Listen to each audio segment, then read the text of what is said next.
तो chapter 1 basic concept CA final, इसको पढ़ने से पहले कुछ बातों को पहले समझ लेते हैं, फिर आगे बढ़ेंगे। पहली बात कि टैक्स होता क्या है, पहले एक रफली समझते हैं टैक्स क्या होता है। गवर्नमेंट टैक्स कलेक्ट करता है, ये हम लोग डायरेक्ट टैक्स पढ़ रहे हैं। डायरेक्ट टैक्स यानी आप जो कमा रहे हो टोटल इनकम, उस पे आपको टैक्स भरना पड़ता है। ठीक है?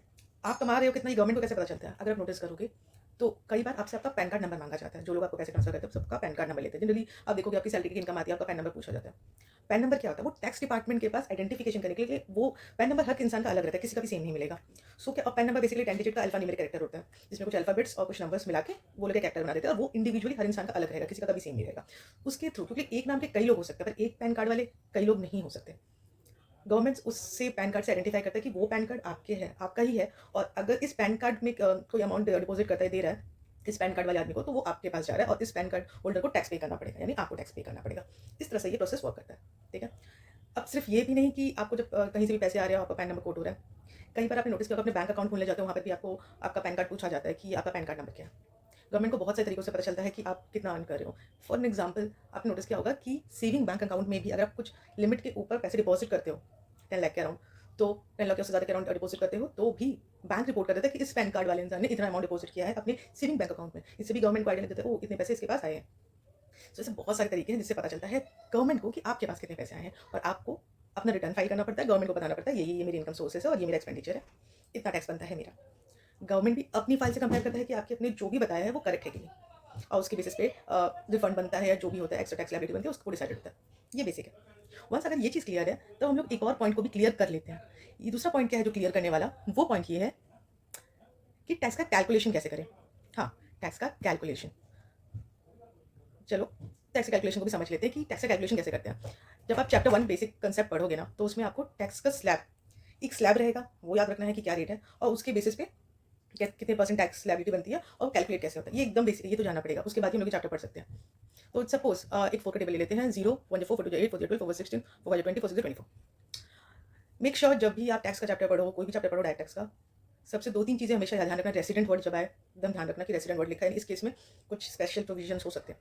ठीक है? रेसिडेंट नॉन रेसिडेंट वर्ड काफ़ी ध्यान में रखना पड़ता है। दूसरा एक और चीज़ ध्यान में रखना पड़ता है, ग्रेटर देन लेस देन का केस। कई बार ये होता है कि इतना तक, सपोज 4 यहाँ पर वाले केस में क्या है ना, कि अगर 0 से लेकर 4 लाख तक का आपका इनकम है तो 0% आपका टैक्स लगेगा।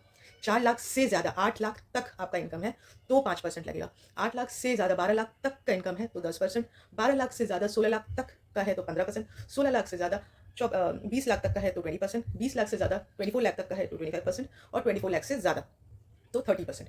ये एक स्लैब हो गया। ठीक है? ये न्यू डिज़ाइन का स्लैब हो गया। बेसिकली स्लैब 2 चलते हैं, एक पहले जो था जिसको हम लोग ऑप्शनल मानते हैं, और एक जो लेटेस्ट चल रहा है उसको हम लोग मानते हैं डिफ़ॉल्ट। ये जनरली यही लगता है डिफ़ॉल्ट। आप चाहो तो पुराने वाले में जा सकते हो, बट ये नॉर्मली यही लगता है। ठीक है? वो आपकी चॉइस है कि आप नया वाला लेना चाहते हो कि पुराना वाला स्लैब रेट। नया मैंने जैसे बताया डिफ़ॉल्ट है, ये वाला नया वाला ही मानते हैं। ठीक है? डिफ़ॉल्ट इन द सेंस मैं आपको ये भी बता दूँ, जैसे कि नॉर्मली आप अगर सैलरी इनकम करते हो, जो एंटिटी है जो को पे करती है सैलरी, वो जनरली इस स्लैब पे करती है, अनलेस आप ऑप्ट करो कि मुझे ये वाला नहीं, मुझे पुराना वाला स्लैब रेट चाहिए, उसके बेसिस पे टैक्स काटो। टीडीएस वीडीएस जो भी है, चलो वो सब बाद में। पहले सबसे इंपॉर्टेंट कि हम लोग जानते हैं कि कैलकुलेट कैसे करते हैं। ठीक है? तभी बेसिक कंसेप्ट वाला जो है वो चैप्टर पढ़ पाएंगे। अब सपोज 12 लाख का केस लेते हैं। अगर 12 लाख का इनकम है तो कैसे कैलकुलेट होगा? पहले तो आप देख लो 12 लाख का इनकम है तो कहाँ पर वो फॉल करेगा, ये यहाँ वाले 8 लाख से ज़्यादा 12 लाख तक वाले में फॉल करेगा। ठीक है? 10% के टैक्स में फॉल करेगा। कैलकुलेट कैसे करते हैं? बहुत ही सिंपल है। पहले आप जाओ फर्स्ट वाले में। फर्स्ट वाले में आपने देखा 0 से 4 लाख तक आप गए, अपना 4 लाख तक था, वहाँ पर गए, बोला कि 0% टैक्स है, कोई टैक्स नहीं लगा। फिर आप सेकंड वाले में गए, देखिए 0 लगा। फिर सेकंड वाले में गए, 4 लाख से ज़्यादा 8 लाख तक, 8 लाख मैक्सिमम है, आपके पास तो 12 लाख है। आप 8 लाख तक वाले में गए, उन्होंने कहा 5% का टैक्स लगेगा। पर आपने कहा 1 मिनट, 8 लाख पे तो नहीं लगेगा क्योंकि 4 लाख का तो मैं हिसाब करके आया हूँ, बैलेंस पे टैक्स लगाओ। तो 8 लाख था, 4 लाख माइनस 4 लाख बचा, उस पे 5% टैक्स लगा, 20,000 आया आपका। ठीक है? फिर आप थर्ड वाले पे गए, इसमें है 8 लाख से ज़्यादा 12 लाख तक, और आपका 12 लाख ही इनकम है, तो आप 12 लाख वाले स्लैब वाले में गए। इस रो में आपने देखा कि 10% लगता है। आप गए 10% टैक्स देने पर, आपने कहा कि रुको, मैं 8 लाख तक का, ठीक, इसके ऊपर 8 लाख तक का हिसाब करके आया हूँ तो बैलेंस पे ही टैक्स दूंगा। तो 12 लाख था, 8 लाख माइनस कर दिया, आपका बचा 4 लाख। तो इस बैलेंस पे 10% वो लोग टैक्स ले लेंगे, 40,000। अब इसके नीचे आपने जो मैक्सिमम 12 लाख ही था। अब आप टैक्स कैलकुलेट करते कितना हुआ। फर्स्ट वाले में 0, सेकंड वाले में हम लोग ने देखा 20,000, और थर्ड वाले में 40,000, ऑल टुगेदर 60,000 का टैक्स बना। अभी रिलीफ रिबेट सब भूल जाते हैं, नॉर्मली टैक्स कैलकुलेट करते हैं कि स्लैब से कैसे कैलकुलेट होता है। फाइन। अब चलते हैं 13 लाख पे। अगर 13 लाख का है आपका टोटल इनकम तो क्या होगा? तो हम लोग फॉल करेंगे यहाँ पर 12 से 16 लाख वाली कैटेगरी में। सेम प्रोसेस, स्टार्टिंग से जाएंगे। पहले 4 लाख तक वाले में गए और बोला कि कितना टैक्स बनता है, वो बोला 0। ठीक है। फिर 4 लाख से 8 लाख, 4 लाख से ज़्यादा 8 लाख तक वाले में गए, तो आपने कहा कि 8 लाख पे तो दूँगा नहीं क्योंकि लिए ऑलरेडी 4 लाख का हिसाब करके आया हूँ। तो बैलेंस जो बचा उस पे, यानी 8 लाख था, 4 लाख का आपने देखा हिसाब हो चुका है, तो बैलेंस बचा 4 लाख, उस पे 5% यानी 20,000 लगा। फिर आप थर्ड रो में जाएँगे, वहाँ पर 12 लाख तक का है, 8 लाख से ज़्यादा 12 लाख तक, आपका तो 13 लाख है, तो आप यहाँ पर मैक्सिमम 12 लाख लेके गए और उन्होंने कहा कि 10%, आपने कहा कि रुको, मैं अभी 8 लाख तक का हिसाब करके आया हूँ, तो बैलेंस पे टैक्स दूँगा। तो 12 लाख था, 8 लाख गया, 4 लाख बचा और उस 4 लाख पे 10% यानी 40,000, 40,000 बना। फिर क्या हुआ? फिर आप ये थर्ड वाले इसमें गए। अब जब आप जाओगे 12 लाख से 16 लाख वाले तक में, तो आपके पास तो 13 लाख है मैक्सिमम, आप 13 लाख लेके गए 15% टैक्स देने के लिए। पर आपने बोला कि रुको, अभी मैं 12 लाख तक का तो हिसाब करके आया हूँ, अभी पीछे वाले रो में करके आया था, तो बैलेंस पे टैक्स दूंगा। तो 13 लाख तो आपके मैक्सिमम था, 12 लाख तक अगर आप देखो कि ये रहा, 12 लाख तक तो आप हिसाब करके आए हो, तो बैलेंस बचता है 1 लाख, उस पर बनता है 15% यानी 15,000। तो एक्जैक्टली टोटल कितना हुआ? तो आप देखोगे पहले था 0, फिर 20,000, फिर 40,000, 15,000, टोटल आता है आपका 75,000। तो आपका जो टैक्स बनता है वो बना 75,000 का, अगर आपका 13 लाख का इनकम है तो। रिबेट रिलीफ विलीफ कुछ नहीं, रेजिडेंट का रिलीफ, नॉन रेजिडेंट का रिलीफ कुछ नहीं, नॉर्मली समझते हैं इस टैक्स स्लैब को। सो वंस ये टैक्स स्लैब क्लियर है, तब हम लोग अब देख सकते हैं कि कैसे कैलकुलेट करना है।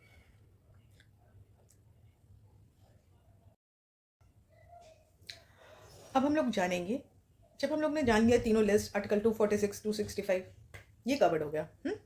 आर्टिकल 246, 265 कवर करने के बाद हम लोग जब नेक्स्ट पेज पे जाते हैं, यहाँ पे बताया गया है एंट्री नंबर 82 यूनियन लिस्ट, जो बोलता है कि income tax is the most significant direct tax. Entry 82 of the union list, list 1 of the 7th schedule of article 246 of the constitution of India has given the power to the parliament to make laws on the tax on income other than agriculture income. Agriculture income को छोड़ के और कोई income होता है तो उस पर हम लोग इनकम टैक्स लगा सकता है थ्रू, मतलब पार्लियामेंट लगा सकता है। स्टेट लेजिस्लेचर स्टेट से रिलेटेड है, पार्लियामेंट सेंट्रल से रिलेटेड है, ठीक है। अब यहाँ पर क्या लिखा है? Income tax is tax levied on the total income of the previous year of every person. Income tax कैसे लगता है? आपके प्रीवियस ईयर में आपने जितना भी कमाया उसका आप असेसमेंट ईयर में देते हो। सपोज अगर मैं बोलूँ कि अप्रैल 2024 जो था वहाँ से लेके मार्च 2025 तक, इस पीरियड में आपने जितना भी अर्न किया है ना, उसका टैक्स आप कब दोगे? अप्रैल 2025 से लेकर मार्च 2026 का जो पीरियड होता है उसको बोलते हैं असेसमेंट ईयर। वहाँ पर हम लोग उस पीरियड में हम लोग उसका टैक्स देते हैं। फिर ऐसे ही कंटिन्यू चलता रहता है, 1 साल का पीरियड हुआ फिर उसके नेक्स्ट ईयर में उसमें उसका टैक्स दिए, फिर उसके साल का जो पीरियड का जो अर्निंग है उसके नेक्स्ट पीरियड में हम लोग टैक्स देंगे। इस तरह से ये सीरीज चलता है। यहाँ तक क्लियर है, ठीक है। अब क्या है? Income tax is the tax levied on the total income of the previous year of every person. Previous से समझ में आ गया। तो अगर मैं अभी करंट की बात करूँ तो अगर मैं अप्रैल 2024 से मार्च 2025 देखो, तो इस पीरियड में जितना भी अर्न हुआ था प्रीवियस ईयर था, और उसका हम लोग टैक्स देंगे अप्रैल 25 से लेकर मार्च 2025 का जो पीरियड है उसमें इसका टैक्स देंगे। असेसमेंट ईयर वही बोला है, income tax is the tax levied on the total income of the previous और ऑफ एवरी पर्सन, जो भी पर्सन इनकम करता है उसका। पर्सन क्या होता है? अब टैक्स की कैटेगरी में अगर आप पर्सन हो, आपका पैन कार्ड होगा, ठीक है। पर पर्सन किस किस को मानते हैं? इंडिविजुअल, आप और मैं इंडिविजुअल। एच यू एफ का भी अलग से पैन कार्ड बनता है, वो एक अलग आइडेंटिटी है उनकी। वो लोग अपने टैक्स कैलकुलेट करेंगे और फिर देंगे। जैसे एक फर्म बनाते हैं ना, वैसे ही एक एच यू एफ बनता है। जैसे कंपनी होती है, एक्चुअल वो नहीं तो वो लॉ की नज़र में है, जैसे कंपनी है लॉ की नज़र में है, वैसे ही एच यू एफ लोग बनाते हैं। जिनकी एंसेस्ट्रल प्रॉपर्टी होती है वो लोग एच यू एफ क्रिएट करते हैं। प्रॉपर प्रोसेस होता है, आपका डॉक्यूमेंटेशन होता है, पैन कार्ड लेते हैं, प्रॉपर प्रोसेस। जैसे फर्म बनाने के लिए, कंपनी के बनाने के लिए कुछ प्रोसेस किया जाता है। वो प्रोसेस कंप्लीट होने के बाद आपकी एक एच बन जाती है और फिर अकॉर्डिंगली उस पर जो भी टैक्स होगा वो पे करेगी। सो इंडिविजुअल आपको समझ में आया, एच समझ में आया, जैसे फर्म कंपनी वैसे ही एच। एसोसिएशन ऑफ पर्सन क्या होता है? एसोसिएशन ऑफ पर्सन, अब यहाँ पर्सन लिखा है, यानी पर्सन तो कोई भी हो सकता है, फर्म भी हो सकती है, कोई भी पर्सन हो सकता है। तो जब कुछ ग्रुप मिलके बनाते हैं ऐसे एसोसिएशन, यानी इंडिविजुअल भी है, कोई फर्म भी मिलके है, सब पार्टनर है, मिलके कोई एसोसिएशन बना। जनरली आपने देखा होगा इसको चैरिटेबल ट्रस्ट जो बनता है ना, उनके केस में बहुत बार नोटिस किया होगा, या कोऑपरेटिव सोसाइटी होगा उनमें नोटिस किया होगा ये वर्ड एसोसिएशन ऑफ पर्सन जो वर्ड है। फिर है body of individual. Body of individual यहाँ सिर्फ इंडिविजुअल ही है, यानी ग्रुप तो बना है पर सिर्फ इंडिविजुअल का। यहाँ पर कंपनी या फर्म वो लोग इंक्लूड नहीं बन सकते मेंबर। बॉडी ऑफ इंडिविजुअल, तो अगर वैसा कोई संगठन बना रहे हो तो BOI के अंदर आता है। एसोसिएशन ऑफ पर्सन मैंने बता दिया आपको। फर्म, आप जानते हो फर्म क्या होता है? Company. The income tax law in India consist of जब भी हम लोग इनकम टैक्स बोलते हैं ना, तो component of income tax law, अगर आपको इनकम टैक्स लॉ के कंपोनेंट समझने किन किन से बना है इनकम टैक्स, तो आपने एक सीरियल देखा होगा हम पाँच, तो ये भी हम पाँच की तरह ही है, मतलब 5 चीज़ों से बना हुआ है। पहला है इनकम टैक्स एक्ट। एक्ट में कानून लिखा हुआ है, एक्ट कि इनकम टैक्स में क्या है क्या नहीं, जो भी नियम है उनको अमेंड करने के लिए ना हर साल एनुअल फाइनेंस एक्ट आता है, जो भी चेंजेस करने हैं इनकम टैक्स एक्ट में थ्रू इसके थ्रू होते हैं। यानी इनकम टैक्स एक्ट में जो भी चेंजेस होते हैं वो फाइनेंस एक्ट के थ्रू होते हैं। ऐसे समझ सकते हो जैसे आपका मोबाइल है, आप क्या करते हो, सॉफ्टवेयर अपडेट करते हो ना, मोबाइल को अपडेट हर साल नहीं करते हो, सॉफ्टवेयर अपडेट करते हो, तो ये एक तरह से वैसे मान लो इसके थ्रू हम लोग यहाँ पर अपडेट करते हैं। फिर आता है इनकम टैक्स रूल्स। अब एक्ट में बहुत सारी बातें नहीं दी गई जाती, कुछ छोड़ दिया जाता है, तो वो रूल्स के थ्रू कवर होता है। जैसे कि एग्जाम्पल कौन सा ITR लगेगा, टैक्स का बहुत सारी चीज़ें बता दी, पर किस केस में कौन सा ITR लगने वाला है वो रूल्स में कवर्ड है, ठीक है। कौन सा फॉर्म जाएगा वो सब रूल्स में कवर्ड रहता है जनरली। ये जो होता है ना एक्ट, ये एक्ट बनने के लिए ना बहुत, कि सबसे पहले पार्लियामेंट जो होती है उसमें lower house, upper house, president, सब पूरा एसेंट सबका होगा अप्रूवल, तब जाके इनकम टैक्स एक्ट बनता है, ठीक है। प्रेसिडेंट साइन करेगा तो जो बिल होता है वो एक्ट बन जाता है। बट रूल्स क्या है ना, रूल्स आए टाइम चेंजेस होते रहते हैं, और जो भी चेंजेस होते हैं वो थ्रू सर्कुलर या नोटिफिकेशन, इसमें चेंज करने के लिए ये है सर्कुलर नोटिफिकेशन के थ्रू चेंजेस इसमें किए जाते हैं। डिफरेंस क्या है दोनों में आगे जानेंगे। लीगल डिसीजन ऑफ कोर्ट को भी रेफर किया जाता है अगर हम लोग जो समझना है इनकम टैक्स, यानी इनकम टैक्स समझना है तो मैं इनकम टैक्स एक्ट पढ़ूंगी, उसके साथ उसका रूल पढ़ूंगी, ठीक है। एक्ट में कुछ भी चेंजेस होता है तो एनुअल फाइनेंस एक्ट है, हर साल आता रहता है, उसमें बता दिया जाता है। रूल्स में कुछ भी चेंजेस होता है तो सर्कुलर या नोटिफिकेशन आता है उससे। और लीगल डिसीजन, क्योंकि सारी चीज़ें तो पॉसिबल नहीं है किताबों में कवर करना, तो जो भी प्रैक्टिकल लाइफ में जो भी ऊपर नीचे जो भी प्रॉब्लम्स होते हैं उनका डिसीजन जो कोर्ट में लिया गया उसको भी हम लोग कंसिडर करते हैं जब हम लोग इनकम टैक्स पढ़ते हैं।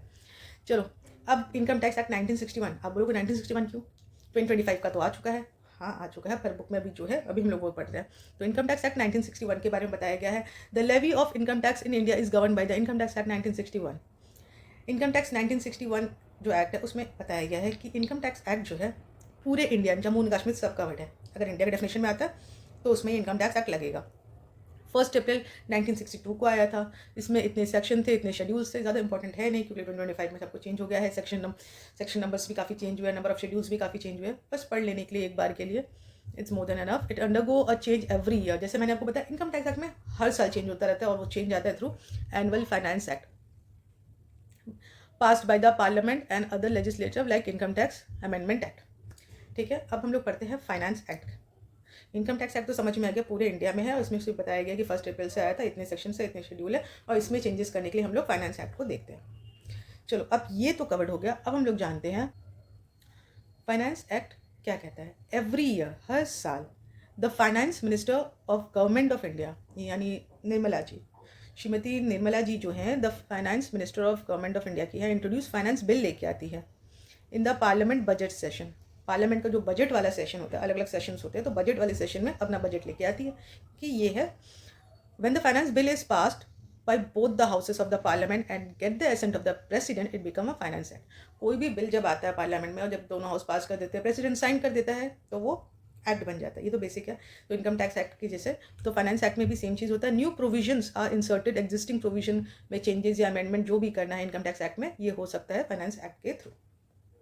फाइनेंस बिल लाया, उसमें चेंजेस बताया कि इनकम टैक्स में क्या क्या चेंजेस। फाइनेंस बिल बहुत सारा चीज़ होता है, बट इनकम टैक्स उसका पार्ट में, इनकम टैक्स के बारे में भी काफ़ी सारी चीज़ें रहती है।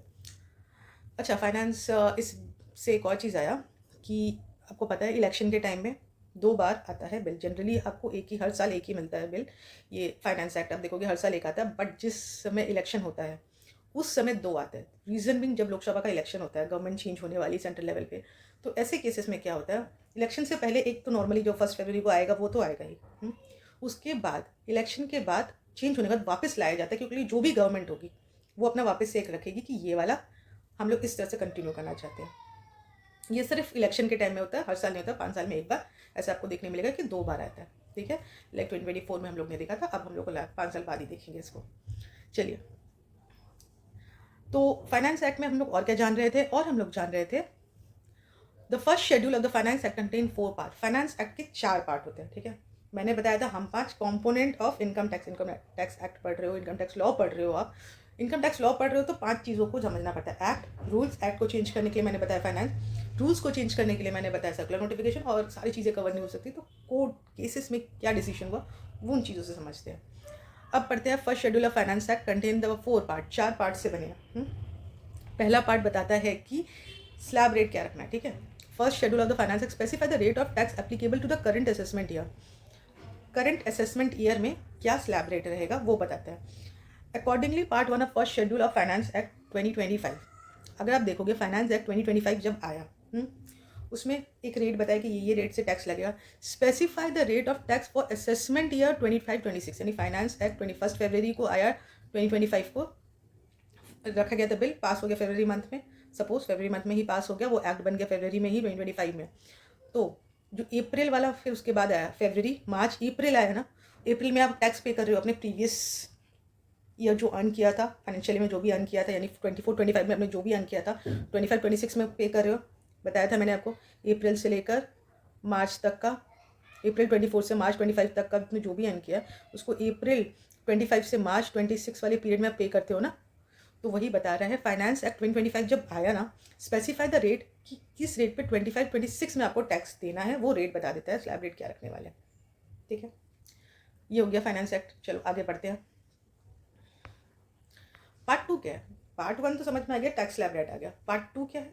पार्ट 2 में बताया गया है rate at which TDS tax deducted at source क्या होता है। कई बार ना जब आपको कोई इनकम दे रहा होता है ना, तो वो कुछ पैसे काट के दे देते हैं, ठीक। गवर्नमेंट को तो वैसे भी जमा करनी है, वो खुद ही गवर्नमेंट बोल दिया कि तुम पैसे दे रहे हो तो तुमको ही जमा करना पड़ेगा। फॉर एन एग्जाम्पल सैलरी में आप जानते हो कि अगर आप टैक्स स्लैब में आते हो टीडीएस काट के आपको सैलरी मिलती है, तो वैसे ही बहुत सारे केस में टीडीएस कटता है। उसकी अलग चैप्टर्स में बताया गया कि पूरी लिस्ट है कि किस किस में कटता है, कौन कौन सा किस किस रेट पे, वो आगे चैप्टर में पढ़ेंगे हम लोग। तो पार्ट 2 में क्या बताया गया है, स्पेसिफाई द रेट की टैक्स किस रेट से काटना है for the current financial year. इस फाइनेंशियल ईयर जो अब आया है इसमें किस रेट से काटना है। Accordingly part 2 of the first schedule of finance act 2025 जो फरवरी को आ गया था, हाँ पास वास होके, specify the rate at which tax is deducted TDS कितना करना फॉर फाइनेंशियल ईयर 25-26 इन 25। अब जो 25-26 का जो पीरियड यानी फरवरी को आ गया, फिर अप्रैल से लेकर नेक्स्ट मार्च 26 तक जो टैक्स क्या टीडीएस काटना है वो रेट पार्ट 2 में दे देता है। पार्ट 3 में फिर क्या बचा? पार्ट 3 में बचा आपका सैलरी कितना होगा। Give the rate for calculating income tax for deducting tax from income chargeable under the head salary, यानी सैलरी की केट में कितना टैक्स काटना है, स्पेसिफिकली सैलरी। टीडीएस तो आपको मैंने बताया बहुत सारे होते हैं, टीडीएस बहुत सारे केसेस में होता है, कॉन्ट्रैक्ट में बहुत सारा लिस्ट है इसका, बट स्पेसिफिकली अगर सैलरी की जब बात करते हैं ना तो वो यहाँ कवर हो जाता है। Give the rate for calculating income tax for deducting tax from chargeable under that salary and computing advance tax. अगर एडवांस टैक्स बनता है तो क्या उसका रेट होना चाहिए, किस रेट पे करना चाहिए, वो सब पार्ट 3 में बताया गया। Where the assessee exercise the option to shift out of the default regime. Default regime क्या होता है? डिफॉल्ट यानी मैंने आपको बताया जो 4 टेबल मैंने स्टार्टिंग में बताया था ना, वो वाला हम लोग का डिफॉल्ट रेट है। इंडिविजुअल के केस में वो है हम लोग का डिफॉल्ट रिजीम, उसके बेसिस पर हम लोग टैक्स देते हैं, और अगर वो ऑप्ट आउट करना चाहता है तो वो कर सकता है। Where the assessee exercise the option to shift out of default regime for provided under tax, अगर इसमें वो डिफॉल्ट रिजीम से बाहर जा रहा है तब क्या होना चाहिए वो केसेस में भी। तो सैलरी और एडवांस टैक्स दोनों को कवर करता है part 3। Part 1 slab rate, part 2 TDS, उसके बाद स्पेसिफिकली सैलरी, और चौथा है agriculture. Contain the rule for computing net agriculture income. Calculate कैसे करते हैं, कंप्यूट करना है, कैसे हम लोग कंप्यूट करेंगे मेरा नेट एग्रीकल्चर इनकम क्या है। एग्रीकल्चर को लेकर थोड़ा ट्विस्ट है, जब हम लोग आगे बढ़ेंगे ना तब मैं वो आपको ट्विस्ट क्लियर करूँगी, फिलहाल अभी नहीं, क्योंकि फिर वो कंफ्यूजिंग हो जाएगा, ठीक है। तो यहाँ पे आप इतना ही समझो कि एग्रीकल्चर को कैसे कंप्यूट करना है, नेट एग्रीकल्चर इनकम, वो पार्ट 4 में बताया गया कि क्या कैसे कैलकुलेशन करना है, क्या लेना है क्या नहीं, कैसे कैलकुलेशन होगा, ठीक है। इनकम टैक्स रूल्स क्या होता है? अब जैसे मैंने आपको बताया कि टैक्स इनकम टैक्स एक्ट हो गया, अब इनकम टैक्स रूल में बहुत सारी चीज़ें दी हुई है। तो CBDT is empower to make rule. कौन बनाता है? CBDT, central board of direct tax, ठीक है। डिपार्टमेंट ऑफ रेवेन्यू, उसके अंदर central board of direct tax, वो बनाता है rules for the proper administration. Act अच्छे से हो, CBDT makes rules from time to time, वो रूल्स बनाता रहता है। उस पूरे रूल्स को इनकम टैक्स रूल 1962 बोला गया। अब जब इनकम टैक्स एक्ट चेंज हो गया है 2025, तो रूल्स भी चेंज हुआ है। वो जब हम लोग पढ़ेंगे, जब मॉड्यूल में आएगा तब। अभी फिर जान के रख लिया उस चीज़ को, पर अब पढ़ेंगे अभी हम लोग ये वाला ही। रूल्स में सब रूल्स है, एक्सप्लेनेशन है, ताकि बेहतर तरीके से उसे हम लोग समझ सके। तो क्या है रूल्स के अंदर? सब रूल, प्रोवाइजो, एक्सप्लेनेशन, उसे बेहतर समझ सके। Circular notification. सर्कुलर क्या होता है, नोटिफिकेशन क्या होता है? Circular are issued by CBDT from time to time to deal with certain specific problem and clarified doubt regarding the scope meaning, यानी कोई स्पेसिफिक प्रॉब्लम को सॉल्व करने के लिए सर्कुलर निकाला जाता है, सीबीडीटी निकालता है। Circular issue for the guidance of officer SSC, department is bound, इसमें ना ये लाइन में ना पूरा सबसे ज़्यादा इंपॉर्टेंट है, department is bound by the circular while such circular are not binding on the assessee. Assessee मतलब जो बंदा टैक्स देता है इनकम टैक्स एक्ट के अंदर, वो एसएससी आ जाता है, ठीक है, उसको लोग एसएससी बोलते हैं, क्योंकि उन पर हम लोग लाइबिलिटी थ्रो कर देते हैं कि वो टैक्स पे करेगा, वो है एसएससी। तो डिपार्टमेंट बाउंड है सर्कुलर से, एसएससी बाउंड नहीं है। नोटिफिकेशन दोनों के लिए बाइंडिंग है, ये सबसे इंपॉर्टेंट डिफरेंस है। Notification are issued by central government, notification generally central government देता है, पर जरूरी नहीं सिर्फ सेंट्रल गवर्नमेंट, सीबीडीटी भी दे सकता है, ठीक है। अंडर सेक्शन एग्जाम्पल दिया कि इस सेक्शन के अंदर एक कहानी तक इंटरेस्ट, कहानी क्या, interest payable by public sector company in respect of such bond में subject to such condition as the central government may by official gazette specify in this behalf would exempt, therefore the bond and debenture interest would qualify exemption under this section। कैसे वो लोग notification throw करते हैं वो बताया गया, मैं example दिखाऊंगी। CBDT is also empowered to make rules, make and amend rules for the purpose of the act by issuing notification which are binding on both department and SSC। तो notification दोनों पे बाइंडिंग, सर्कुलर एक पे binding, ये सबसे important. चलिए example देख लेते हैं हम लोग, कैसा दिखता है ये सर्कुलर नोटिफिकेशन। अगर हम लोग देखेंगे ना, ये रहेगा, यहाँ पर आपको दिखाई देगा, पहले लेते हैं एक नोटिफिकेशन। ये है एक नोटिफिकेशन डिपार्टमेंट ऑफ रेवेन्यू की तरफ से, एक इनकम टैक्स से रिलेटेड नोटिफिकेशन है, 6 नवंबर 2025 को आया था। ये बात करता है आर्म लेंथ प्राइस से रिलेटेड 92C, ये जो है सेक्शन, ये हम लोग पढ़ेंगे इंटरनेशनल टैक्सेशन में, तो उससे रिलेटेड कुछ परसेंटेज कैलकुलेशन से रिलेटेड ये कुछ था नोटिफिकेशन। तो ये नोटिफिकेशन के थ्रू इन चीज़ों को क्लियर किया गया। नोटिफिकेशन आप समझो एक new rule, notification new rule, clarification circular, clarification circular, notification new rule, ठीक है। तो कुछ नया रूल्स, कुछ कैसे कैलकुलेशन करना है, वो सब चीज़ नोटिफिकेशन के थ्रू लाया गया। ये तो है एक नोटिफिकेशन, और एक लेते हैं सर्कुलर। सर्कुलर दिख रहा है यहाँ पर, ये सर्कुलर लाया गया है department CBDT, central board of direct tax के थ्रू। सर्कुलर नंबर दिया हुआ है, डेट दिया हुआ है, और क्या लिखा है, यहाँ लिखा है जनरली सर्कुलर से वैसे तो बहुत सारी चीज़ें होती है, पर एक कॉमन एग्जांपल मैं ले लेती हूँ। एक्सटेंड, जब भी आप देखोगे ना, बहुत कॉमन चीज़ है, ड्यू डेट एक्सटेंड होता है कई बार। इनकम टैक्स में आपने देखा होगा, कभी ये रिटर्न की ड्यू डेट एक्सटेंड हुई, कभी वो रिटर्न की ड्यू डेट एक्सटेंड हो गई। तो जनरली जब भी एक्सटेंशन होता है ना, तो हम लोग जो गवर्नमेंट है वो ये सर्कुलर इशू करती है। जब भी एक्सटेंशन वर्ड आप देखोगे ना, तब समझ जाओगे कि अरे सर्कुलर ही होगा। ये कॉमन हो गया समझने के लिए। इनकम टैक्स रूल्स में एक पॉइंट है जो सब रूल, प्रोवाइजो और एक्सप्लेनेशन से डील करता है। तो रूल, सब रूल, प्रोवाइजो, एक्सप्लेनेशन, एक एग्जांपल ले लेते हैं हम लोग और कवर कर लेते हैं कि क्या है ये। अगर आप देखोगे इनकम टैक्स एक्ट 285BA, ठीक है, 285BA में कुछ बताया जा रहा है कि ऑब्लिगेशन है कि फिर कुछ फाइनेंशियल स्टेटमेंट कुछ रिपोर्ट करना है रिपोर्टेबल अकाउंट से, किस किस पे, एनी पर्सन बीइंग, अगर वो एसएससी है या प्रिस्क्राइब पर्सन केस, तो कुछ प्रिस्क्राइब पर्सन की लिस्ट दी गई है जिनको रिपोर्टिंग करनी है, ठीक है। अब ये रिपोर्टिंग कैसे करनी है, 285BA के साथ हम लोग को कौन सा एक्ट के साथ एक रूल पढ़ना पड़ता है, जो कि है ये वाला इनकम टैक्स रूल 1962, जिसमें आप देखोगे 114E, ये है रूल नंबर, हम लोग ने पढ़ा अभी रूल, सब रूल। इस रूल में पहले देख लेते हैं, इस रूल में उसी से रिलेटेड बात कर रहे हैं ना, हाँ, तो वो बात कर रहे हैं 285BA, जो अभी हम लोग ने देखा, और उससे रिलेटेड कैसी फाइलिंग करनी चाहिए, ये फॉर्म नंबर ये लगेगा, ये फॉर्म में देना है जिसको भी एप्लीकेबल होता है कि ये कुछ फाइनेंशियल ट्रांजैक्शन की रिपोर्टिंग करनी है, ठीक है। तो ये था ये रूल। अब हम लोग जानते हैं सब रूल। सब रूल कहाँ पर है, ये सब जो देख रहे हो ना पॉइंट, ये सारे पॉइंट जो सब रूल में कवर्ड हो जाते हैं, ये 2 नंबर, ये 3 नंबर, ये 4 नंबर, सब रूल, ठीक है। उसके बाद ये जो प्रोवाइडेड हम लोग बोल रहे हैं ना, ये प्रोवाइजो की बात कर रहे हैं, ठीक है। और एक्सप्लेनेशन जैसे कि कहा गया था, ये रहा एक्सप्लेनेशन, तो ये रहा एक्सप्लेनेशन, ये रहा प्रोवाइजो वाला, और ये रहा 4 नंबर, 3 नंबर, ऐसे करके बहुत सारे, ये रहा 4 भी है, 5 भी है, ये टेबल है, फिर उसके बाद 6 भी है सब रूल, तो बहुत सारे सब रूल हैं, ठीक है। तो इस तरह से हम लोग ने एग्जाम्पल देखा कि रूल क्या था। एक्ट के साथ रूल पढ़ना पड़ेगा समझने के लिए बेहतर, तो एक्ट, उसको समझने के लिए हम लोग ने रूल पढ़ा। रूल के साथ हम लोग ने देखा सब रूल कहाँ लिखा होता है, प्रोवाइजो किसे कहते हैं, और एक्सप्लेनेशन किसे कहते हैं। तो ये पॉइंट भी कवर हो गया हम लोग का। सर्कुलर का मैंने आपको बता ही दिया, सर्कुलर से कौन डिपार्टमेंट बाइंडिंग है, एग्जाम्पल जैसे एक्सटेंशन का बता ही दिया था। Notification central government department CBDT कोई भी निकाल सकता है, पर बाइंडिंग वो दोनों पे है, ठीक है। नोटिफिकेशन यानी न्यू रूल टाइप का कुछ ये होगा, जो भी था जैसे हम लोग देखा आर्म लेंथ वाला, कुछ कैलकुलेशन में चेंजेस किए उन्होंने, कितना इतना परसेंट रखना है ये माना जाएगा आपसे, तो ये क्या माना जाएगा, वो सब कवर्ड है उसमें। केस लॉ जो हम 5 थे ना, जिसमें हम लोग ने एक्ट पढ़ लिया, उसको बदलने वाला एनुअल फाइनेंस एक्ट भी पढ़ लिया, रूल्स पढ़ लिया, उनको बदलने वाला सर्कुलर नोटिफिकेशन भी पढ़ लिया। अब बचा है जो मिसलेनियस, जो बच गया, सारी चीज़ें किताबों में कवर नहीं हो सकती, इसके लिए हम लोग केस लॉ रेफर करते हैं।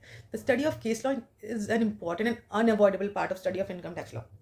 हम 5, it is not possible for parliament to conceive and provide all possible issue that may arise in the implementation of act. Not possible यार, सारा कैसे आएगा? Hence the judiciary will hear the dispute between the SSC and the department and give decision on various issue. तो अलग अलग issues पे क्या क्या decisions हुए थे वो हम लोग कोर्ट के जजमेंट से देख सकते हैं। तो supreme court, apex court, supreme court is apex court, law of land of the country and the law laid down by the, तो जो सुप्रीम कोर्ट जो बताता है वो लॉ ऑफ द लैंड होता है, ठीक है। The decision given by high court will apply उस स्टेट में जहाँ का वो हाई कोर्ट है, बट सुप्रीम कोर्ट तो वैसे तो जनरली केस स्पेसिफिक रहता है, पर हम लोग हाई कोर्ट उस स्टेट में है तो हाई कोर्ट का देखते हैं, फिर भी कोई डिस्प्यूट होता है नहीं जाते तो फिर हम लोग सुप्रीम कोर्ट जब जाते तो वहाँ का फॉलो करते हैं, ठीक है। तो इस तरीके से हम लोग समझते हैं इन चीज़ों को। अब हम लोग पढ़ेंगे rules of interpretation. Rule of interpretation क्या बोलता है? जैसा कि आपको दिख रहा है, rule of interpretation are principle that are evolve over year. बहुत सालों में बहुत सारे केसेस को देख के इन चीज़ों को इवॉल्व किया गया है कि कैसे हम लोग इंटरप्रेट करें, लॉ को कैसे इंटरप्रेट करना वो बताया गया है, ठीक है। The object behind the use of this rule is to ascertain the intention of the law maker. Law maker का जो इंटेंशन था वो फुलफिल करना है हम लोग को। This rules are not static and keep on evolving, यानी चेंजेस होते रहते हैं। At times there may be more than one rule of interpretation which appear to be applicable to a given situation. हर एक सिचुएशन पे, इस situation particular यही rule apply होगा कि दूसरा कि एक से ज़्यादा, दो, कुछ भी पॉसिबिलिटी आ सकती है, बट रूल्स को समझना ज़रूरी है ताकि बेहतर तरीके से आप इंटरप्रेट कर पाओ। इससे एक आइडिया लग जाता है कि कैसे लॉ को पढ़ना है हमें। The court then decide the most, अब फिर कोर्ट डिसाइड करता है कि सबसे बेस्ट इस केस में कौन सा रूल रहेगा समझने के लिए इस लॉ को। In this ensuring paragraph we have attempt to discuss. चलिए देखते हैं क्या अटेम्प्ट किया गया। तो ये जो रूल है ना, बेसिकली 5 रूल से बना हुआ है यह वाला। Significant rules of interpretation used by court, इसमें 5 कवर किए गए हैं। पहला है rule of literal interpretation, mischief rule, golden rule, rule of harmonious construction, फिर है प्रिंसिपल ऑफ बेनिफिशियल कंस्ट्रक्शन। ये पहले 5 हम लोग पढ़ते हैं।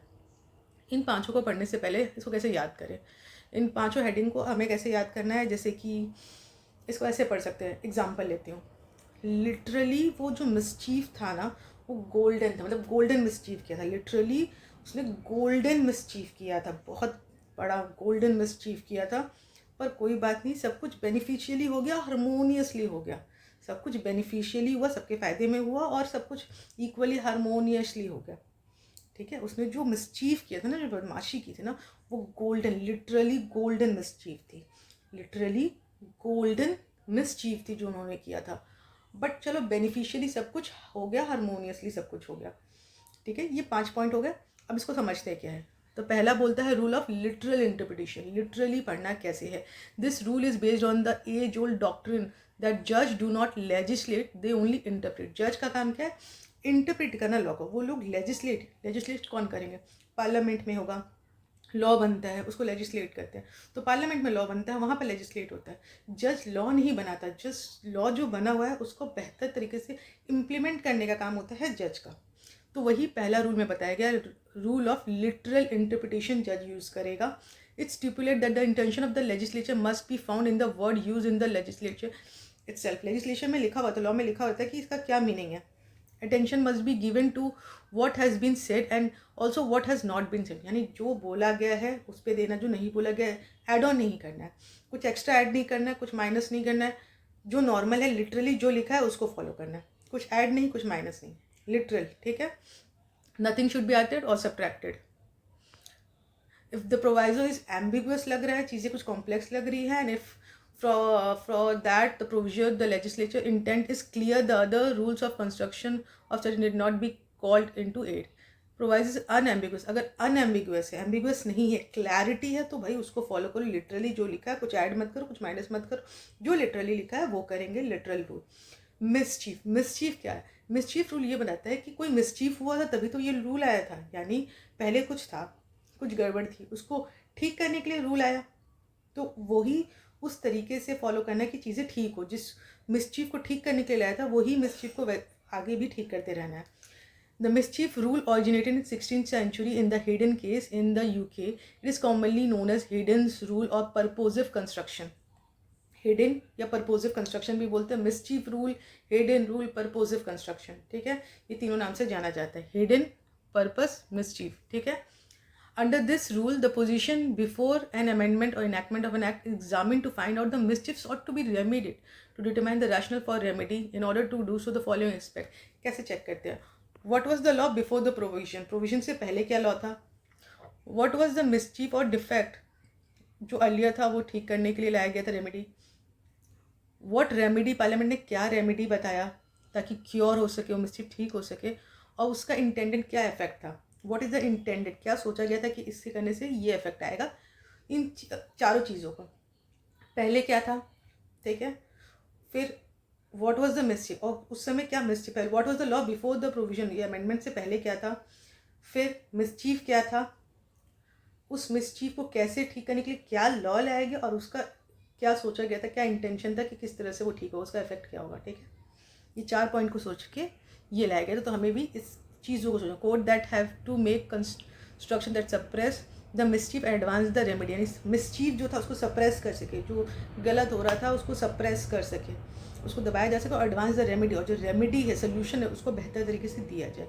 मिस्चीफ रूल लिटरली, जो लिटरली बताया था, ना तो ऐड करना तो माइनस करना, जो है लिटरली मिस्चीफ, यानी मिस्चीफ के तरीके से, मिस्चीफ ठीक करने के लिए लाया गया था, तो अभी भी वही वाला मिस्चीफ ठीक करना है हमें उसी तरीके से. Golden rule, golden rule middle का बात करता है, ना तो वो पूरी तरह से लिटरल है, ना तो वो पूरी तरह से मिस्चीफ की तरफ है, वो गोल्डन, ठीक है. लिटरल, गोल्डन ही मिस्चीफ, जैसे हम लोग याद है लिटरली वो गोल्डन मिस्चीफ था. गोल्डन क्या है, इट अलाउ द जज to depart from the normal meaning in order to avoid the absurd result. Normal meaning से हम लोग डेविएट तो कर सकते हैं. इट अलाउ द जज to depart from the normal meaning. It is compromise between the literal and mischief rule के बीच में. Like literal rule, it give the word of a statute their plain ordinary meaning, however if they lead to irrational result which is unlikely to be legislature intention, the court can depart from the meaning. नहीं, पहले तो literally जाएंगे, पर अगर लग रहा है कि वो एब्स्ट्रैक्ट जा रहा है तो हम लोग डिपार्ट कर सकते हैं, मिस्चीफ की तरफ जाएंगे, यानी पूरी तरह से वो लिटरल भी नहीं ले रहा है, लिटरल कभी कभी ले रहा है, मिस्चीफ वाला भी कभी कभी ले रहा है, तो हम लोग उसको मिडल में गोल्डन रूल बोल रहे हैं. In such a case, the court would also look at the context of the provision. Appear the same word may mean one thing in one context, another in another context. While ascertaining the true intention of the legislature, the court must not only look at the word used in the legislature, but also have regard to the context. किस word को किस context में लिखा, सारा चीज़ सोच के.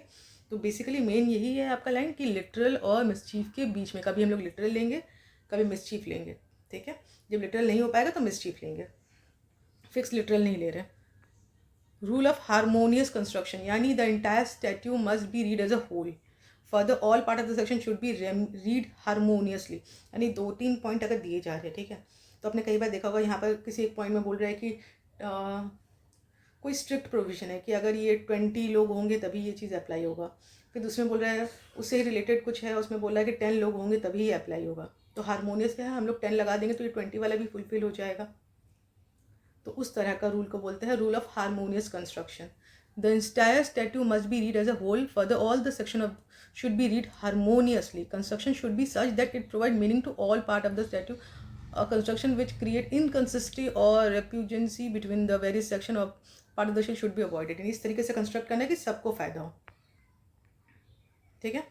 तो ये हो गया हारमोनियस. फिर आता है principle of beneficial construction. If the court find the two views are possible, construction must which is most beneficial to the tax payer should be adopted. यानी टैक्स पेयर के लिए जो सबसे ज़्यादा बेनिफिशियल है वो अडॉप्ट करना है. अगर 2 पॉसिबल है व्यूज़ तो टैक्स पेयर के लिए जो बेनिफिशियल हाथ में रहेगा वो वाला ले सकता है कोर्ट. ये हो गया चाहिए, लिटरली देखना है, mischief, golden mischief, beneficial, harmoniously, ये हो गया. Apart from this rule there are several others rules. कौन कौन से हैं, ejusdem, generis, noscitur, associous and stare diseases which are often used by court. Rules of ejusdem generis, nocitor, socius, stare, disease. ये तीनों important है, ठीक है. क्या बोल रहा है, रूल ऑफ ejusdem generis ये बोलता है कि is used when a particular word pertaining class, category और genus are followed by general. यानी कोई एक वर्ड के बाद हम लोग जनरल वर्ड यूज़ कर रहे हैं, in that the general word are constructed to limited to thing of the same kind, यानी वो जनरल वर्ड को उसके कंटेक्स्ट में ही पढ़ना है। कुछ लॉ में कुछ यूज़ कर रहे हैं वर्ड, उसके बाद एक जनरल वर्ड हम लोग अगर स्टेटमेंट यूज़ कर रहे हैं तो उस जनरल वर्ड को भी उसके साथ लिंक करके ही पढ़ना है। हर जगह वो चीज़ में अप्लाई नहीं करेगी, वो उसी पर्टिकुलर केस के लिए बोला जा रहा है। रूल ऑफ एजिस्टम जेनेरस, ठीक है। फिर है noscitur sociis, a principle of noscitur sociis implies that the meaning of the word may be ascertained by reference to a word associated with word derive color from surrounding word। Words जो है ना, उसके आसपास जो word चल रहा है उसी से उस वर्ड का मीनिंग निकालना है। यानी एक वर्ड के तो बहुत सारे मीनिंग हो सकते हैं, पर जब हम लोग किसी टॉपिक को पढ़ रहे हैं तो उसका मीनिंग उसी आसपास के इर्द गिर्द ही रहना चाहिए। नॉइसीटर असोशियस, सोशियस इन सोसाइटी जैसे होते हैं ना, सोसाइटी के आसपास, वैसे ही उस वर्ड के आसपास का जो मीनिंग चल रहा है उसी से उसका वर्ड का मीनिंग लेना चाहिए, ठीक है। तो इजस्टम जेनेरस बोलता है कि followed word, इजस्टम generous general word, जो आगे जो वर्ड है उसको जनरली फॉलो करना है। नॉसिटर यानी आसपास के सराउंडिंग वर्ड्स को लेके उस वर्ड का मीनिंग निकालना है। और stare decisis stipulate that the view which is operating for a long and is accepted and acted upon should not be easily depart, यानी एक अगर कोई व्यू चल रहा है उसी को हम लोग को आगे लेके जाना है, चेंजेस नहीं करना है। स्टेयर डिसीजेस यानी उसी वर्ड का मीनिंग जो लॉन्ग टाइम से एक्सेप्टेबल है हम लोग उसी को फॉलो करेंगे आगे भी। इजस्टम जेनेरस, जेनेरस यानी जनरल स्टेटमेंट को फॉलो करना है उस वर्ड को समझने के लिए। नॉइसीटर सोइसस यानी आसपास के सोसाइटी जैसा वर्ड को लेना है। स्टेयर यानी स्टेयर करते रहना है उसी वर्ड को, यानी पुराने ज़माने से जैसे उसको फॉलो किया जा रहा है उस वर्ड को हम लोग आगे भी उसी वर्ड में तरीके से फॉलो करेंगे। यानी चला आ रहा है वैसे ही चला जाएगा, कोई नया आ रहा है चेंजेस आ रहा है फ़र्क नहीं पड़ता, उसी को कैरी फॉरवर्ड करेंगे, डिपार्ट नहीं करेंगे। The principle of stare decisis stipulate that the view which is operating for a long and accepted and acted upon should not easily be departed, easily जल्दी हम लोग डिपार्ट नहीं करेंगे। ये हो गए 5 और ये 3 एक्स्ट्रा हम लोग ने पढ़े रूल्स ऑफ इंटरप्रिटेशन जो कोर्ट यूज़ करता है। चार्जिंग प्रोविजन के लिए बोल रहा है कि tax is levied by a charging section. Generally act में एक चार्जिंग सेक्शन होता है, उसके बेसिस पे वो टैक्स लगाया जाता है। पहले चार्जिंग सेक्शन होता है उसके बाद ही हम लोग टैक्स लगाते हैं। कलेक्शन का भी एक सेक्शन होता है, तो चार्जिंग सेक्शन होगा, ठीक है। मशीनरी प्रोविजन यानी machinery provision provide machinery for assessment and collection, कैसे असेस करेंगे, कैसे लगाएंगे, कितना कितना टैक्स बनेगा। कलेक्शन कैसे होगा, charge created by the charging section. Charging section आप देखोगे सैलरी का अलग चार्जिंग सेक्शन है, कैपिटल गेन का भी एक अलग चार्जिंग सेक्शन है। आगे आगे जैसे जैसे पढ़ोगे ना वैसे वैसे चीज़ों के बारे में पता चलता रहेगा सेक्शन के बारे में। पेनल प्रोविजन, डीमिंग प्रोविजन यानी डीम्ड, ये तो मान लिया जाएगा, इन सब के लिए सेक्शन बनाया हुआ है तो वही बताया गया है इसमें। Appeal and refund provision, appeal और रिफंड प्रोविजन का tax pay has the right to appeal only if there statutory provision, यानी अपील का भी प्रोविजन होता है।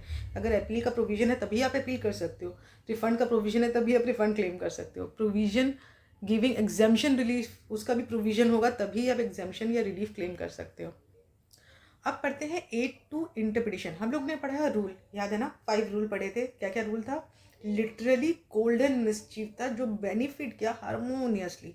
चलो अब इसका करते हैं एड टू इंटरप्रिटेशन। इंटरप्रिटेशन करने में एड यानी हेल्प किस किस का लेता है, कोड क्या करता है, किसी को चीज़ों का हेल्प लेता है चीज़ों को इंटरप्रेट करने में। एक होता है इंटरनल, एक होता है एक्सटर्नल। इंटरनल में क्या क्या आता है? इंटरनल में आ गया जैसे कोई भी एक्सप्लेनेशन, अब देख लो एक्सप्लेनेशन, हम लोग ने देखा था ना रूल में एक्सप्लेनेशन था, तो एक्सप्लेनेशन यूज कर सकते हैं। Explanation is generally mean to explain और clarify the meaning of certain words expression content in the main provision में जो है उसको बेहतर तरीके से समझाता है explanation. Explanation are appended to a section in the integral part of the section. Section के नीचे अगर किसी में एक्सप्लेनेशन की जरूरत होगी तो वहाँ एक्सप्लेनेशन भी दिया हुआ रहता है। It does not have independent existent apart from the section, अलग से नहीं, उस सेक्शन के रिलेटेड ही उस एक्सप्लेनेशन को कहीं और यूज़ नहीं कर सकते, उस एक्सप्लेनेशन को उस पर्टिकुलर सेक्शन में ही यूज़ करेंगे। उस सेक्शन के नीचे दिया हुआ रहता है, अगर उस सेक्शन में एक्सप्लेनेशन दिया हुआ है तो हर केसेस में जरूरी नहीं है कि दिया हुआ रहेगा। In exceptional cases an explanation में widen the scope of main section by introducing a legal friction. ठीक है, प्रोवाइजो क्या है? Proviso generally the function of proviso is to carve out exception and condition. Proviso क्या करता है? Curve out, हटा देता है, कोई एक्सेप्शन या कोई कंडीशन होगा तो उसको बता देता है कि ये तो करेंगे प्रोवाइजो आप ये करके दिखाओ, वो तो करेंगे पर प्रोवाइजो आप ये करके दिखाओ, तो एक एक्सेप्शन या कोई कंडीशन पुट कर देता है। अब proviso is not applicable unless the main provision is, अगर मेन प्रोविजन एप्लीकेबल हो गया तब हम लोग पढ़ेंगे नेक्स्ट स्टेप में प्रोवाइजो कि मेन कुछ बोल रहा है उस पर कुछ कंडीशन है वो बता रहा है प्रोवाइजो। एग्जाम्पल लेते हैं 80 GGB 80 GGC का जो सेक्शन है, ग्रांट, ठीक है, provide for deduction of gross total income in respect of contribution made by companies. जब कोई कंपनी या कोई पर्सन देता है पॉलिटिकल पार्टी को या इलेक्टोरल ट्रस्ट को, तब 80GGB या 80GGC अप्लाई होता है, ठीक है। 80GGB या 80GGC अप्लाई होगा। कंपनी दे रहा है 80GGB, इंडिविजुअल दे रहा है 80GGC, ऐसे करके अप्लाई हो रहा है, ठीक है। ये अब बहुत कंफ्यूज मत हो जाना कि 80GGC मतलब कंपनी नहीं, सी मतलब यहाँ पर्सन है, 80GGB याद करने के लिए बता रही है कि कैसे याद रखना है। 80GGB आया है, बी मतलब कंपनी है, 80GGC, सी मतलब कंपनी नहीं है, पर्सन है, ठीक है, याद रखना। 80GGC तो रिस्पेक्ट टू पॉलिटिकल पार्टी या इलेक्टोरल ट्रस्ट को आप देते हो तो ये अप्लाई होगा, कुछ डिडक्शन मिलेगा। प्रोवाइजो ये बोलता है कि आपको डिडक्शन लेने के लिए कंडीशन ये है वो कैश में नहीं होना चाहिए। अगर कैश में देते हो पॉलिटिकल पार्टी को या इलेक्टोरल ट्रस्ट को तो वो अप्लाई नहीं करेगा। यानी अगर 80GGB या 80GGC अप्लाई हो रहा है तो देखना है प्रोवाइजो कैश में नहीं होना चाहिए। उसके बाद ये बात करता है एक्सप्लेनेशन बिलो, उसके नीचे एक्सप्लेनेशन भी दिया हुआ रहता है जो बताता है कि provided for the purpose of 80GGB या 80GGC का आप डिडक्शन क्लेम कर रहे हो, मीन्स द पॉलिटिकल पार्टी। तो पॉलिटिकल पार्टी कौन होना चाहिए, पॉलिटिकल पार्टी का डेफिनेशन दिया है कि अगर वो यही तरह की पॉलिटिकल पार्टी, यानी जनरली पॉलिटिकल पार्टी जो होती है वो रजिस्टर्ड होती है section 29A representation of people act 1951 में। तो अगर वो रजिस्टर्ड है तभी आप उसको पॉलिटिकल पार्टी बोल रहे हो और तभी उनको दोगे। आप किसी भी रैंडम को देख के पॉलिटिकल पार्टी बोल के दे नहीं सकते, वो रजिस्टर्ड होनी चाहिए और इस एक्ट के अंदर रजिस्टर्ड होनी चाहिए। जब कंट्रीब्यूट करोगे तो ऑफकोर्स आपको पता चल जाता है कि वो रजिस्टर्ड है कि नहीं है। फिर है नॉन ऑब्स्टिकल क्लॉज। वो क्या बोलता है, नॉन ऑब्स्टिकल क्लॉज ये बोलता है is a clause which begin with the phrase not with standing. Not with standing यानी भले ही कुछ भी लिखा हो, भले ही कुछ भी लिखा हो, spite of any fact, notwithstanding anything contained in any other provision of the act, notwithstanding anything contained in a particular proviso of the act.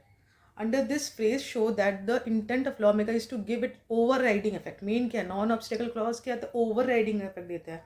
यानी भले कुछ भी लिखा हो, ये केस होगा तो ये अप्लाई होगा, भले तुम मैंने ऊपर कुछ भी बोल रहा हो, पर अगर ये वाला केस है ना तो ये वाला चीज़ तो होगा ही होगा। अंडर सेक्शन 43B अगर हम लोग देखें, provided deduction of certain specified sum for computing of income. PGPP का अगर हम लोग निकालते हैं, profit and gain from business और प्रोफेशन निकालते हो, ऑन एक्चुअल पेमेंट बेसिस होता है। It begin with the phrase notwithstanding anything contained in the contrary of the provision. Thus, it gives override proviso of the act and provide deduction of payment or expenditure specifically then only on the basis of actual payment. यानी actual payment हो गया तो आपको deduction मिलेगा। ऐसा बहुत non obstacle clause बहुत सारा मिलेगा, हम लोग जो आगे पढ़ेंगे ना बहुत सारे आएंगे, तो डोंट वरी, आपको अपने आप ही याद हो जाएगा सारे सेक्शन किससे क्या रिलेटेड है। 80GGB 80GGC बहुत इंपॉर्टेंट है, हाँ, क्योंकि वो आएगा ही है। अभी तक हम लोग ने कितने आर्टिकल 265 पढ़ लिए, ये इवन नंबर 246 याद है ना, 246 इवन नंबर, और 7th क्लॉज जो था उसका, और उसके no tax shall be levy और collected except by the authority of law, 265 265, ठीक है, वो याद हो गया। और हम लोग ने वो हम 5 वाले भी कंपोनेंट भी कर लिए थे, और हम लोग ने क्या किया, रूल ऑफ इंटरप्रिटेशन कर लिया, और अब हम लोग अभी हेल्प ले रहे, एड ले रहे हैं, इंटरनल, ये इंटरनल एड, इंटरनल यानी उसी चीज़ से लॉ में ही हम लोग को मिल जा रहा है, एक्ट के अंदर ही मिल जा रहा है सारा हेल्प, ठीक है।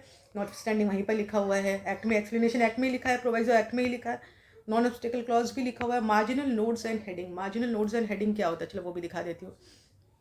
अगर आप देखोगे ना, एक एक्ट खोलती हो, इनकम टैक्स एक्ट, अब इसमें ये जो आपको दिख रहा है ना, बेसिस ऑफ चार्ज, ये हो गया आपका, ये जो वर्ड है बेसिस ऑफ चार्ज, ये हो गया आपका हेडिंग, और आप देख रहे हो चार्ज ऑफ इनकम टैक्स, ये हो गया आपका marginal node.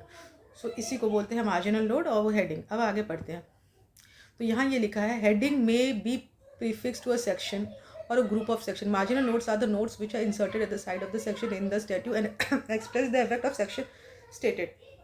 Heading and marginal notes cannot be controlled the plain word of the proviso. ये सिर्फ रेफरेंस के लिए ज़्यादा इंपॉर्टेंस को नहीं देते लोग, only in the case of ambiguity कुछ लगता है तब हम लोग यहाँ पे लाइट थ्रो करते हैं on the intention of the legislature, ठीक है। फिर आता है definition clause and undefined words. The object of definition clause is to avoid the necessity of frequent repetition in describing the statute subject matter. When the statute define a particular word, statute में कुछ particular word define कर दिया, the same should be used unless the context otherwise require. Generally क्या होता है, एक definition आप देखोगे प्रेमबल में एक्ट के स्टार्टिंग में सारे डेफिनेशन चलता रहता है, सारे डेफिनेशन क्लॉज है कि इसमें इसका ये डेफिनेशन है, उसमें उसका वो डेफिनेशन है, ये रहा इनकम टैक्स एक्ट। अगर आप देखोगे ना तो ये रहा डेफिनेशन सेक्शन 2, ये पूरा डेफिनेशन कर रहा है। तो जनरली जब बार बार रिपीटेड नहीं हुआ, एडिशनल डायरेक्टर बोले तो इसका मतलब हम लोग को ये लेना है, ये सारे डेफिनेशन। अगर बिजनेस ट्रस्ट बोल रहा है तो उसका मतलब हम लोग को ये लेना है। अब कुछ एक्सेप्शनल होगा तो उधर बता दी जाएगा कि इस केस में हमें ये एक्सेप्शन यूज़ करो, और नहीं तो आपको मिल जाता है वहाँ से।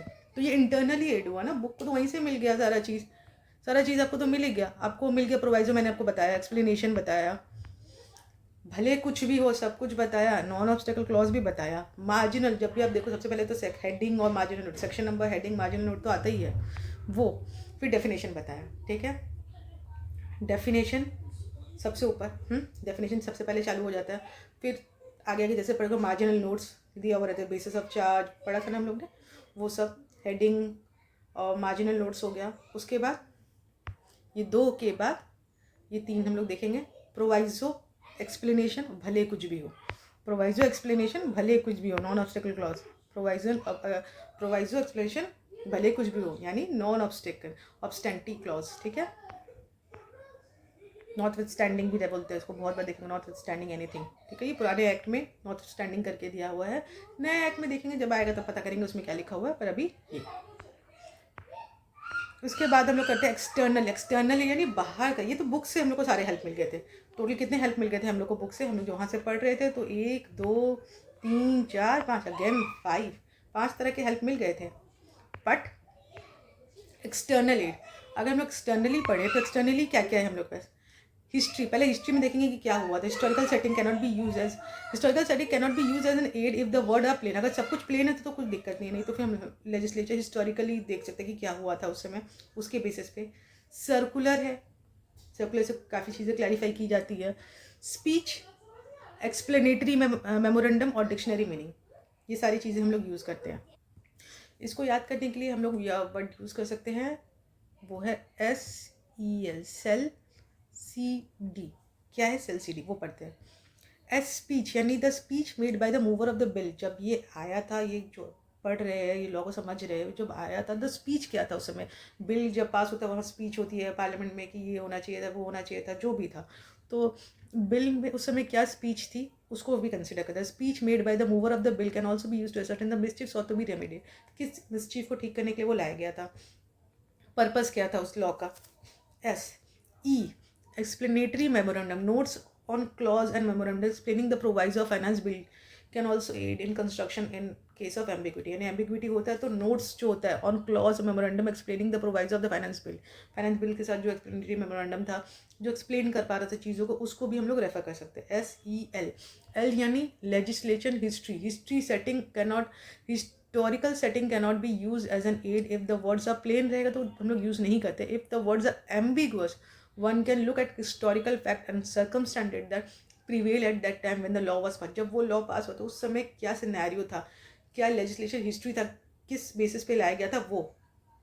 तो S स्पीच के साथ जो था मेमोरेंडम, स्पीच जब दी गई थी बिल उसके साथ जो मेमोरेंडम अटैच था वो, फिर हिस्ट्री। ठीक है, SEL CD यानी सर्कुलर, मैंने आपको बताया हर टाइम सर्कुलर आता रहता है एक्सप्लेन करने का। डिक्शनरी मीनिंग हम लोग याद है जब हम लोग इंटरनल एड पढ़ रहे थे, 5 चीज़ें पढ़े थे ना, जब भी हम लोग इंटरनल एड पढ़े थे वहाँ पर भी मीनिंग लिए थे।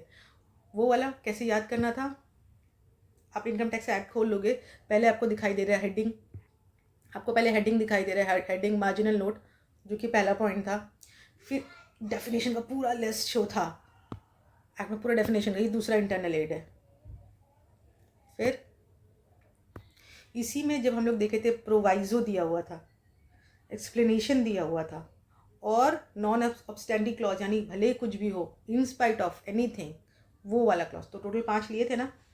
यहाँ पर भी हम लोग वही करेंगे। जब हम लोग ये पढ़ेंगे तो यहाँ पर भी डिक्शनरी मीनिंग भी लेंगे, यानी यहाँ पर क्या क्या 5 चीज़ें, चलो वो भी देख लेते हैं। SEL CD, S यानी स्पीच, जब बिल पास हुआ था जो स्पीच थी उसके साथ, स्पीच के साथ क्या था, मेमोरेंडम एक्सप्लेन किया गया था, स्पीच में भी एक्सप्लेनेशन था, एक्सप्लेनेटरी मेमोरेंडम था। SEL, L यानी लेजिस्लेचर जो हिस्ट्री था वहाँ प्रिवेलिंग, और CD यानी सर्कुलर और डिक्शनरी। ठीक है,